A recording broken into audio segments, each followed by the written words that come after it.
Yeah, well, students, we have already started our sixth chapter of political science, that is called political parties. और उसके हम already 2 parts कर चुके हैं, जहां पर हम पॉलिटिकल पार्टीज की मीनिंग को, why it is necessary, then हम पॉलिटिकल पार्टी के क्या फंक्शंस हैं, उन सब चीजों को डिस्कस कर चुके हैं। इसके बाद हमने सेकंड जो वीडियो थी उसके अंदर डिस्कस किया था कि जो हमारे इंडिया के अंदर नेशनल पॉलिटिकल पार्टीज है जितनी, उनकी क्या आइडियोलॉजी होती है, उनके बारे में डिस्कस किया। फिर स्टेट पॉलिटिकल पार्टी के बारे में डिस्कस किया। Now today it is a third part of this chapter और ये एक लास्ट पार्ट हम मान सकते हैं। तो आज के टॉपिक में या आपकी वीडियो में हम कौन कौन से बेसिकली टॉपिक्स डिस्कस करने जा रहे हैं उनको देखते हैं। First we will discuss about the activities of election commission, because हम इलेक्शन कमीशन के बारे में बार बार बात कर रहे थे कि इलेक्शन कमीशन से ये पॉलिटिकल पार्टीज रजिस्टर्ड होती हैं, वो ही रिकॉग्नाइज करता है, या इलेक्शन से रिलेटेड जितनी भी एक्टिविटीज होती हैं everything is controlled by election commission. तो हम उन सब चीजों को देखेंगे कि इलेक्शन कमीशन की एक्टिविटीज क्या होती है। और आपके एनसीईआरटी बुक के अंदर इलेक्शन कमीशन एक बार दिया गया है, मींस इलेक्शन कमीशन का थोड़ा सा आप कह सकते हो डिस्क्रिप्शन दिया गया है, बट इलेक्शन कमीशन से रिलेटेड क्वेश्चन आ सकता है। तो आपको पता होना चाहिए कि इलेक्शन कमीशन क्या होता है। लास्ट ईयर 9th स्टैंडर्ड के अंदर जिस वक्त आपने इलेक्टोरल पॉलिटिक्स के बारे में डिस्कस किया था, तो उस वक्त आपको इलेक्शन कमीशन के बारे में बताया गया था, बट आई थिंक सो इतना कुछ नहीं आपको याद होगा। तो इसीलिए हम इलेक्शन कमीशन की क्या एक्टिविटीज हैं उनके बारे में डिस्कस करेंगे।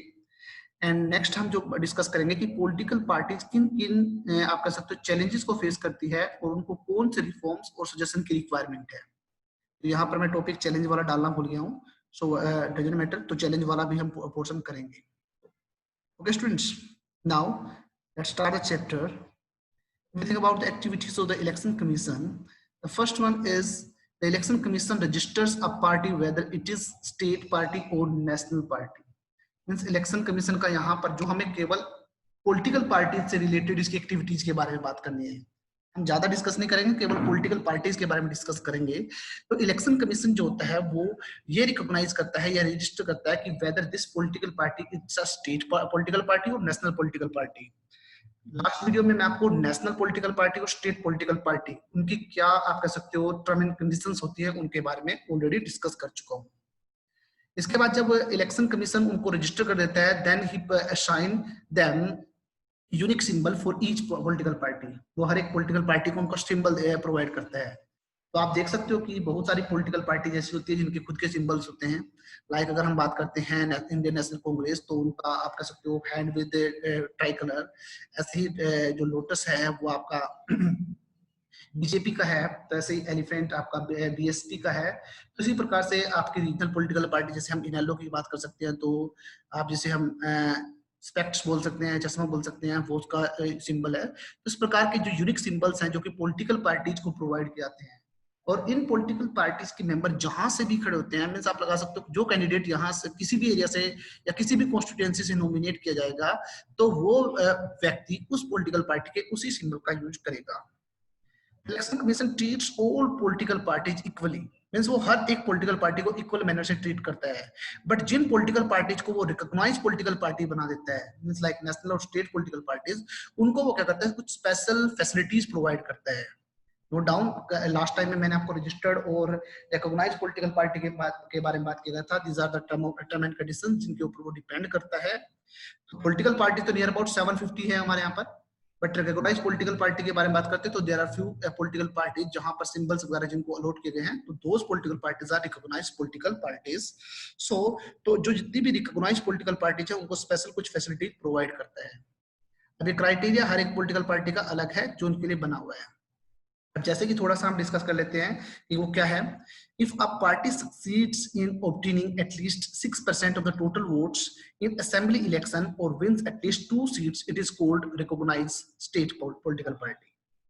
मीन्स ये स्टेट पॉलिटिकल पार्टी या कौन सी political party state political party का दर्जा ऑब्टेन करती है, तो उसके लिए आप कह सकते हो कुछ कंडीशंस दी गई हैं कि अगर कोई political party at least 6% total vote assembly election में अचीव करती है। Assembly election it means MLA की जो इलेक्शंस होते हैं उनकी बात कर रहे हैं, और या फिर उसको क्या मिले 2 सीट्स अचीव कर ले, तो उस आधार पे वो political party state political party के रूप में रिकॉग्नाइज कर दी जाती है इलेक्शन कमीशन के द्वारा।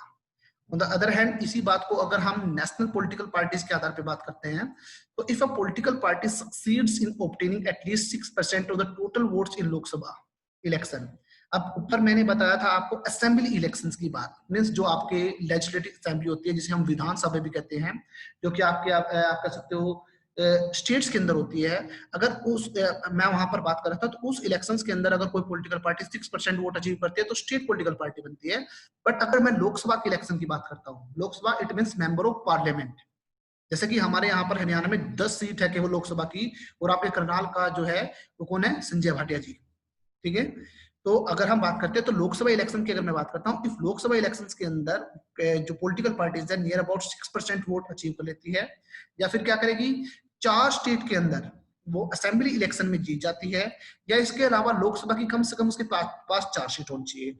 उस सिचुएशन में वो नेशनल पॉलिटिकल पार्टी का दर्जा ले लेती है। स्टूडेंट, इन तीनों कंडीशंस में से अगर कोई भी पॉलिटिकल पार्टी इन कंडीशंस को पूरा करती है, that political party is recognized as a national political party. पर डिपेंड करता है कि वो नेशनल पॉलिटिकल पार्टी के लिए अप्लाई मींस चल भी रही है या नहीं है, वो डिपेंड करता है। ओके स्टूडेंट्स, तो अगर मैं पॉलिटिकल पार्टीज के पर्सपेक्टिव से बात करता हूँ, इस चैप्टर के पर्सपेक्टिव से बात करता हूँ, तो इलेक्शन कमीशन का काम इतना ही हो जाता है यहाँ पर।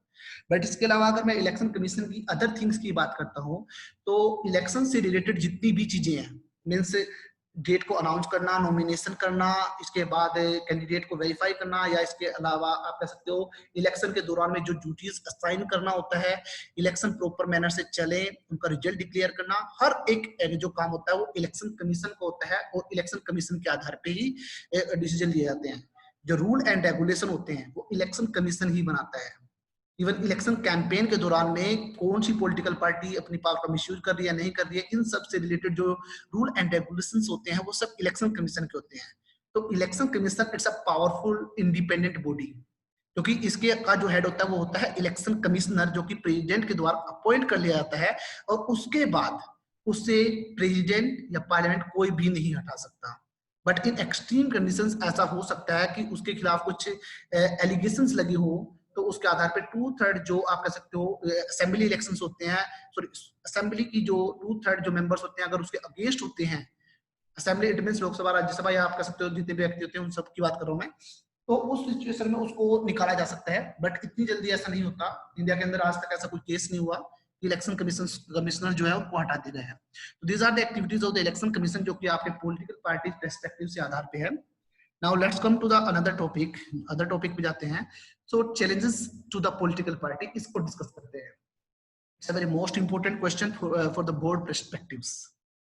अगर मैं बात करता हूं पॉलिटिकल पार्टीज की, now we know that political parties are a necessary part for the democracy, but people often blame political party for wrong working of the democracy. या नॉर्मली आपको देखने को मिलता है कि अगर गवर्नमेंट ने कोई भी अच्छा काम नहीं किया है, गवर्नमेंट आपको कुछ कभी प्रॉब्लम हो गई तो आप क्या कहोगे, ये पॉलिटिकल पार्टी अच्छी नहीं है, ये पॉलिटिकल पार्टी तो गलत है, इस पॉलिटिकल मींस क्रिटिसिज्म हम देखने को मिलता है कि इस पॉलिटिकल पार्टी ने ये नहीं किया, इस पॉलिटिकल पार्टी ने ये नहीं किया, इन सब चीजों की बात करते हैं। बट स्टूडेंट्स, मैं आपको यहाँ पर एक बात कहना चाहता हूँ कि उन पॉलिटिकल पार्टी या उन कैंडिडेट को चूज करने वाला इंसान कौन है? वोटर तो हम ही है, चूज करने वाले इंसान भी हम ही है, तो हम उनको ब्लेम क्यों करते हैं? अगर उन्होंने गलत किया है तो वो गलती हमारी है, अगर हमें अच्छा नहीं लगा तो नेक्स्ट इलेक्शन में जीत जाओ, सॉरी चेंज कर दो उसको। तो हम इस बात को कैसे कर रहे हैं? तो अगर मैं पॉलिटिकल पार्टीज की बात करता हूँ, मैं पॉलिटिकल पार्टीज की बात कर रहा हूँ, तो पॉलिटिकल पार्टीज आज के टाइम में डेमोक्रेसी के अंदर एक इंपॉर्टेंट या अभिन्न अंग है, और पॉलिटिकल पार्टीज के बिना हम डेमोक्रेटिक गवर्नमेंट की कल्पना भी नहीं कर सकते, क्योंकि रिप्रेजेंटेटिव फॉर्म ऑफ डेमोक्रेसी हमारे यहाँ पर है। पर आमतौर पर हमें क्या देखने को मिलता है कि डेमोक्रेटिक गवर्नमेंट में हमेशा पीपल पॉलिटिकल पार्टीज को ब्लेम करते हैं।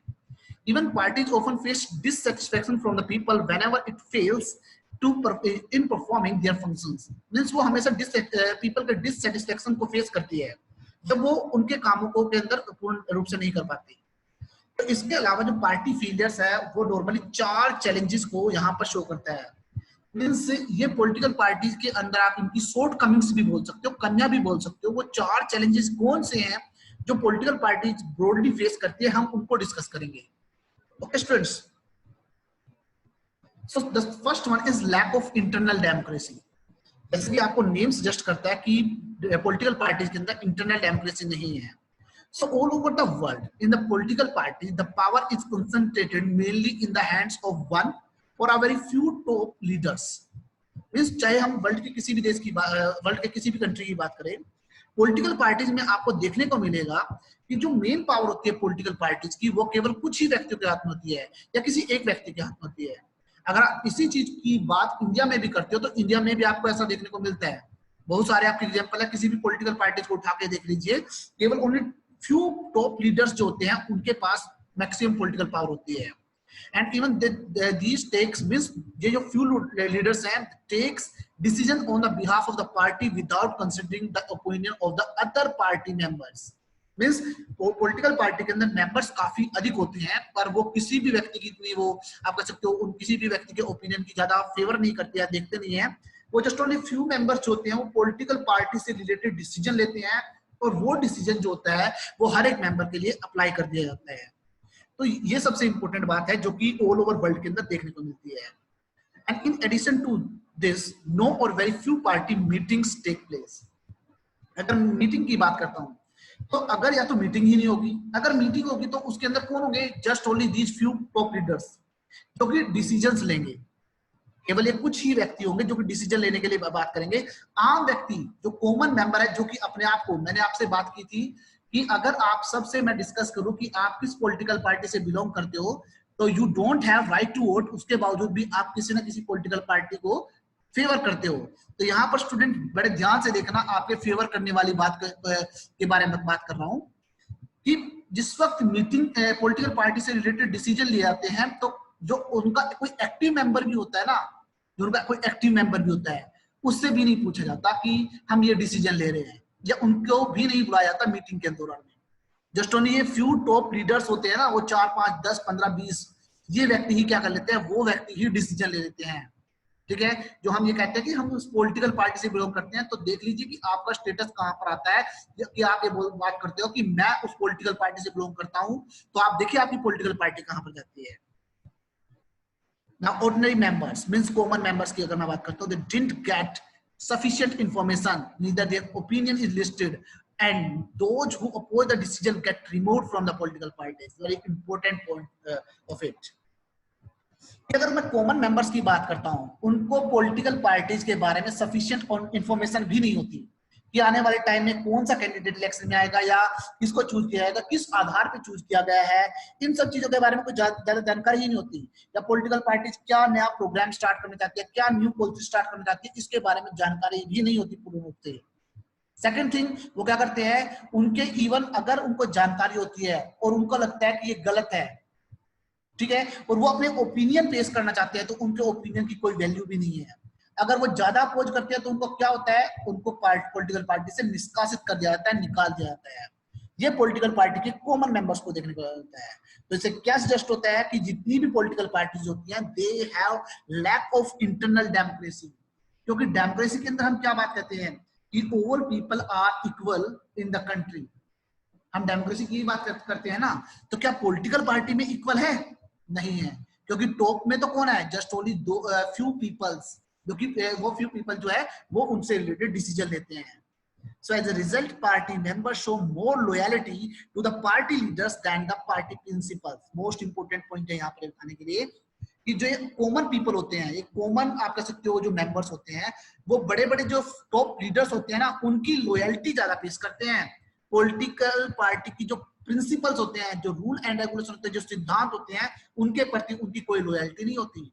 वो देखते हैं कि ये हमारा व्यक्ति, ये टॉप लीडर हमारा फेवर करता है, तो मैं उसकी लॉयल्टी की बात करूंगा, पॉलिटिकल पार्टी को बढ़ावा देने की बात नहीं करूंगा, कुछ नहीं करूंगा, जस्ट ओनली मैं उस टॉप लीडर को आगे ले जाने की बात करूंगा। तो केवल लैक ऑफ इंटरनल डेमोक्रेसी की वजह से ये क्रिएट हो जाता है। और जब कभी भी ऐसी सिचुएशन क्रिएट हो जाती है तो हमेशा क्या होता है, करप्शन को बढ़ावा मिलता है। तो it's a very most important challenge जो कि हमारी पॉलिटिकल पार्टीज फेस करती है। स्टूडेंट, ये आपका 3 मार्क्स का क्वेश्चन भी आ सकता है कि lack of internal democracy, it's a big challenge for the political parties, please explain it. तो आपके पास ये क्वेश्चन आ सकता है, तो ये एक इंपॉर्टेंट क्वेश्चन है। आई थिंक आपको ये क्लियर हो चुका है कि लैक ऑफ इंटरनल डेमोक्रेसी होती क्या है। नाउ स्टूडेंट, डायनेस्टिक सक्सेशंस, आपने डायनेस्टिक वर्ड भी पढ़ा होगा, आपको नाम से भी सजेस्ट हो चुका होगा। जब कभी भी आप 7th 8th स्टैंडर्ड में डिस्कस करते थे, उन क्लासेस के अंदर बोलते थे कि राजा का बेटा ही राजा बना, तो डायनेस्टिक सक्सेशन वही बातचीत चल रही है। इन पार्टीज, अगर मैं नॉर्मली पॉलिटिकल पार्टीज की बात करता हूं, In political parties, it is a tendency of the top leaders to present their leadership to successive family members. Thus, the top positions are always controlled by the same family members, and this is referred to as dynastic succession. Yes, student, listen it very carefully. कि normally देखने को क्या मिलता है कि जो top leaders होते हैं, मैक्सिमम जितनी भी टॉप पोजीशंस होती हैं उस पॉलिटिकल पार्टीज की, या तो उसके फैमिली मेंबर के पास होती है, या उसके रिलेटिव्स के पास होती है, या फिर क्या होता है उसका आने वाला टाइम में जो उसका बेटा या बेटी जो भी पॉलिटिकल पार्टी या पॉलिटिक्स में आता है वो उस टॉप लीडर में शामिल हो जाता है। इट मींस क्या हुआ कि आम जनता को, कॉमन पीपल को, या जो नॉर्मल एक्टिव मेंबर है उसे कभी मौका ही नहीं मिला आगे आने का। तो ये डायनेस्टिक सक्सेशन जो होता है ये एक बहुत बड़ा चैलेंज है पॉलिटिकल पार्टीज के अंदर। Even such system is unfair with the other political party members because they never get chance to occupy positions of power. क्योंकि उनको कभी मौका ही नहीं मिलता कि powerful positions ले सके. And also the family member may not have experience to handle the political party, hence decision may go wrong. Yes, very important. जो कि आपको आज के टाइम में देखने को भी मिलता है।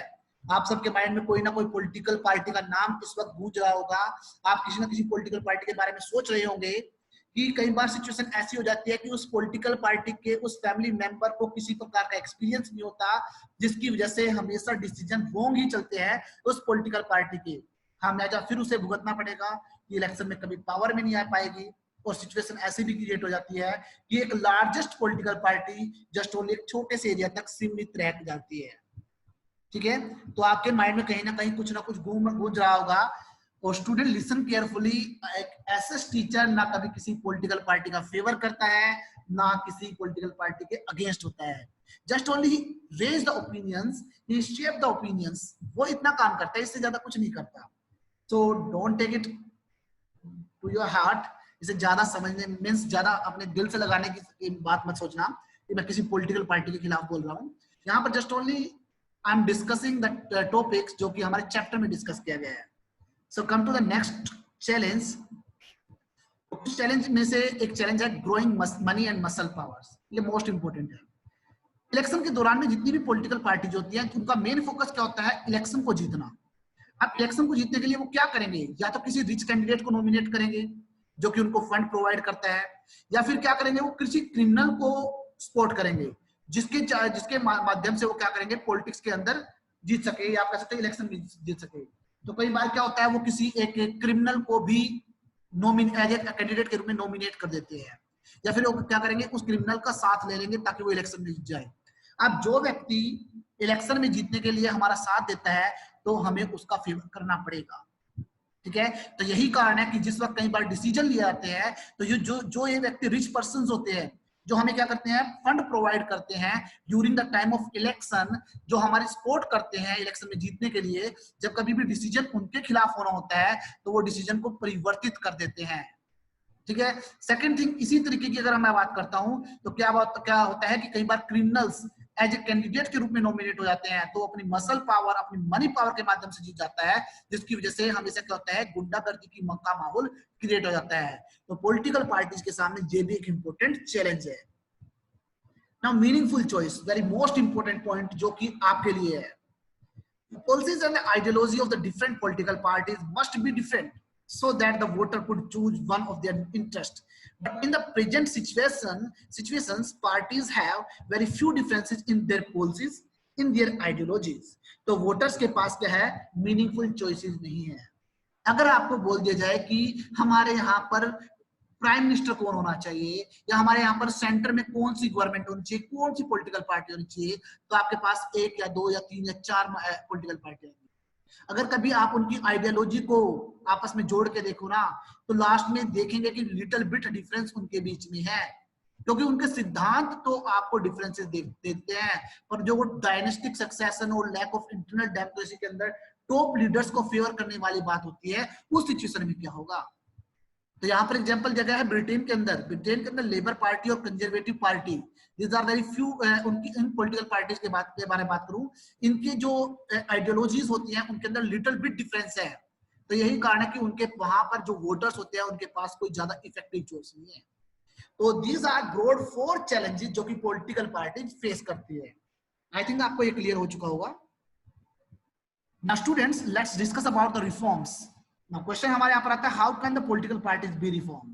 If we think about the political parties, they could be reformed so as to overcome the 4 challenges. और ये 4 challenges कौन से हैं? Lack of internal democracy, dynastic succession, growing money power and muscle power, and meaningful choice. इन सब चीजों के लिए होता है. But there are certain other problem also, as whether the political parties are willing to be reformed or not. Yeah, student, listen carefully. यहाँ पर कहा है कि हमें रिफॉर्म्स करने की आवश्यकता है ताकि पॉलिटिकल पार्टी सुधर जाए. पर मैं आपके पास यहाँ पर एक क्वेश्चन देता हूँ कि अगर पॉलिटिकल पार्टीज विलिंग ही ना हो, भाई हम नहीं सुधरना चाहते, आप कर लो. या अगर सिचुएशन ऐसी क्रिएट हो जाए, ठीक है, अगर हम बात करते हैं या सिचुएशन ऐसी क्रिएट हो जाए, is it possible to force them, sorry, वो मना ही कर दे, भाई हम बदलना ही नहीं चाहते, तो उस सिचुएशन में is it possible to force them for reforming, क्या उनको रिफॉर्म करना पॉसिबल है? और मोस्ट इंपोर्टेंट चीज यही है कि अगर वो रिफ्यूज कर देते हैं तो क्या किया जाए. So we have to some efforts to tackle these challenges. इसलिए हमें कुछ चैलेंजेस को खत्म करने के लिए कुछ एफर्ट्स करने रिक्वायर्ड है. मींस पॉलिटिकल पार्टीज के सामने हमने 4 चैलेंजेस की बात कर ली, 4 प्रॉब्लम्स की बात कर ली, 4 शॉर्ट कमिंग्स की बात कर ली. अब इन शॉर्ट कमिंग्स में हम बात करते हैं कि पॉलिटिकल पार्टी को कैसे सुधारा जाए. या तो पॉलिटिकल पार्टीज कहते हैं कि भाई हम बदलना ही चाहते, भाई वो वी आर नॉट विलिंग, वो मना कर देते कि हम विलिंग नहीं है. दूसरा तरीका क्या होता है, दूसरा कहते हैं कि भाई हम तो करते ही नहीं, कर लो क्या करोगे. तो उस सिचुएशन में क्या किया जाए. तो देखते हैं कि क्या एफर्ट कर सकते हैं जिनके माध्यम से पॉलिटिकल पार्टीज को रिफॉर्म किया जा सकता है. नाउ रिफॉर्म्स के अंदर बात करते हैं तो एफर्ट्स में सबसे पहले ban and defection, ban on defection, sorry, ये वेरी मोस्ट इंपोर्टेंट थिंग है. नॉर्मली ऐसा माना जाता था या ऐसा देखा गया, ये आज नहीं होता, आज से पहले होता था. अब इलेक्शन में नहीं होता, आज से पहले होता था. नॉर्मली ऐसा देखने को मिलता था. कई बार क्या होता है, कोई पॉलिटिकल कोई भी पीपल जो होता है या एज ए कैंडिडेट के रूप में किसी पॉलिटिकल पार्टी से नॉमिनेट कर दिया जाता है, और कोई दूसरी पॉलिटिकल पार्टी मेजॉरिटी अचीव नहीं कर पाई, तो वो क्या करती है, उस पर्टिकुलर एमएलए को या एमपी को क्या करती है कि अगर आप हमारे साइड आ जाते हो तो हम क्या करेंगे, आपको कोई मिनिस्टर का पद दे देंगे, हम आपको कोई डिपार्टमेंट दे देंगे.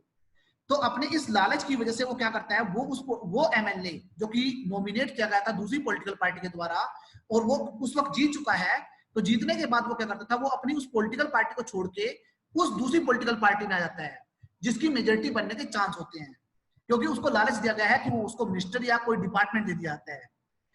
ठीक है, तो वो कहलाता है आपका डिफेक्शन. पर अब गवर्नमेंट ने इसे बैन कर दिया है कि अगर कोई भी पॉलिटिकल पार्टी का ऐसे मेंबर, अकेला मेंबर की बात कर रहा हूं मैं यहाँ पर, अकेला मेंबर ऐसे पॉलिटिकल पार्टी को छोड़कर इलेक्शन जीतने के बाद वो वहां पर आता है, किसी दूसरी पॉलिटिकल पार्टी में मिल जाता है, तो वो अपने उस इलेक्शन जो जीत चुका है उसे हार जाएगा, वहां पर दोबारा से इलेक्शन होगा. बट इस सिचुएशन में एक बात हो सकती है कि अगर पूरी की पूरी पॉलिटिकल पार्टी मर्ज होना चाहती है तो हो सकती है, वो रूल वहां पर लागू नहीं होगा. अगर सिंगल एक एमपी या एमएलए ऐसा करता है तो वहां पर डिफेक्शन की बात आ जाती है, और उस डिफेक्शन के खिलाफ अब एक रूल बना दिया गया है कि इस डिफेक्शन को बंद कर दिया गया है. ठीक है, अब कोई भी सिंगल पर्सन, कोई भी सिंगल एमपी या एमएलए अपनी पॉलिटिकल पार्टी को छोड़कर वहां पर नहीं आ सकता. ठीक है, पूरी पॉलिटिकल पार्टी आ सकती है. सो एक ऐसा तरीका बैन ऑफ नॉन डिफेक्शन है जिसके माध्यम से ये कर सकते हैं. So it is observed that many elected MLAs, yeah, and you can say MPs, they change the political parties in order to become a minister or gaining cash rewards. This is called defection. Now rule developed against it, which banned the elected MLA or MP from changing the political party. But because of the same rule, MLA and MP have to listen blindly what the top leaders level say. क्या कहेंगे उनके बारे में आप देख सकते हो, वो क्या कर सकते हैं उनके बारे में हम कुछ नहीं कह सकते. ओके, हम इसके बारे में नहीं सोचेंगे, जस्ट ओनली ये डिफेक्शन की बात है, ये सॉर्ट आउट हो जाती है. नेक्स्ट है reduce the influence of the power. ये most important thing.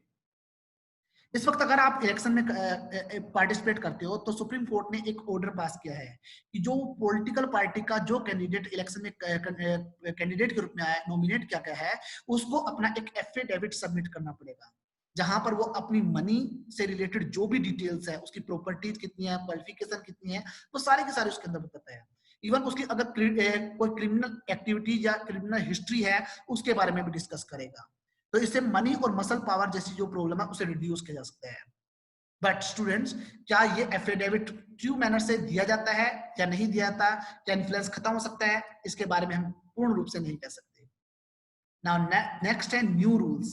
Election Commission of India passed order to hold organization election and file income tax return, but political parties are taking this mere formalities या formality. Election commission ने एक कानून बनाया है कि political parties में elections होने चाहिए, या जिस वक्त इलेक्शन के दौरान में कोई कैंडिडेट नॉमिनेट सॉरी या फिर क्या करेगी, पॉलिटिकल पार्टीज अपनी इनकम टैक्स की रिटर्न फाइल करेगी कि उनकी टोटल संपत्ति इतनी है, उनकी इनकम का ये लेवल है। ये रूल बनाया है, बट स्टूडेंट ये रूल अभी भी फॉलो नहीं किया जा रहा है। इस रूल को just only as a formality के रूप में दिया जा रहा है। स्टूडेंट फर्दर सजेशंस की बात कर लेते हैं। Regulation of the internal affairs of the political parties, rules should be made such as maintaining of register. These are the suggestion by given us, means as a हमें एक citizen के रूप में सजेशन दे सकते हैं। तो rule should be made means ऐसे rule बनाना चाहिए किस चीज के, कि एक रजिस्टर मेंटेन करना चाहिए जहां पर पॉलिटिकल पार्टीज के बारे में बात की जाए, उनका खुद का एक कुछ रूल एंड रेगुलेशन का कॉन्स्टिट्यूशन होना चाहिए जिनको वो फॉलो करते हैं। इंडिपेंडेंट लीडर की बात भी होनी चाहिए, और पार्टी के अंदर अगर किसी भी प्रकार का डिस्प्यूट होता है तो उसे सॉर्ट आउट करने का कोई तरीका बनना चाहिए ताकि सॉर्ट आउट किया जा सके इन सब चीजों को। इसके अलावा reservation of the tickets for women candidate also, means a party must be given 1/3 tickets for the women candidate, ताकि जो रिजर्वेशन वाली पॉलिसी लोकल लेवल पर अप्लाई की जाती है यहाँ पर भी अप्लाई कर दी जाए कि पॉलिटिकल पार्टीज में 1/3 कैंडिडेट जो होंगे वो फीमेल ही होंगी। तो इन सब चीजों को एक्सेप्ट किया जाए। तो दीज आर कुछ फ्यू सजेशंस। इसके अलावा अगर हम बात करते हैं स्टेट फंडिंग फॉर इलेक्शन, ये मोस्ट इंपोर्टेंट है। The party should be provided with support in term of petrol, power, telephone and cash reward etcetera, cash depending on the vote secured by the party in the last election. ये government को करना चाहिए, means political parties को government की तरफ से financially benefit मिलना चाहिए कि लास्ट इलेक्शन में उसने इतना जीता था, तो इन सब चीजों से रिलेटेड उनको फंड मिलना चाहिए। Public pressure, public should put pressure on the political parties and convince them for a party reformation and by the variety of ways like request, publicity, movements, किसी भी माध्यम से कोशिश की करनी चाहिए कि पब्लिक प्रेशर डाल दिया जाए, क्योंकि अल्टीमेटली उनका एम जीतना है और जीतने के लिए वोटर्स की रिक्वायरमेंट पड़ती है। तो जो पब्लिक है, कॉमन पीपल है, उनके ऊपर प्रेशर कर सकते हैं कि they should get some reform, उनको कुछ रिफॉर्म्स लेने चाहिए, उनके अंदर कुछ रिफॉर्म्स होने चाहिए। इन सब चीजों की बात हो सकती है। Becoming a part of political party, yeah, it's a very most important thing. हम पॉलिटिकल पार्टी से बाहर खड़े होकर बोलते हैं कि इस पॉलिटिकल पार्टी ने ये गलत काम कर दिया, ये गलत काम कर दिया। हमें पॉलिटिकल पार्टी ही ज्वाइन कर लेनी चाहिए ताकि बैड पॉलिटिक्स को हम अपोज कर सके, हमें ये बात कर देनी चाहिए। तो इसके माध्यम से हम क्या कर सकते हैं, कुछ पॉलिटिकल पार्टी से रिफॉर्म कर सकते हैं। I think student everything is clear to all of you.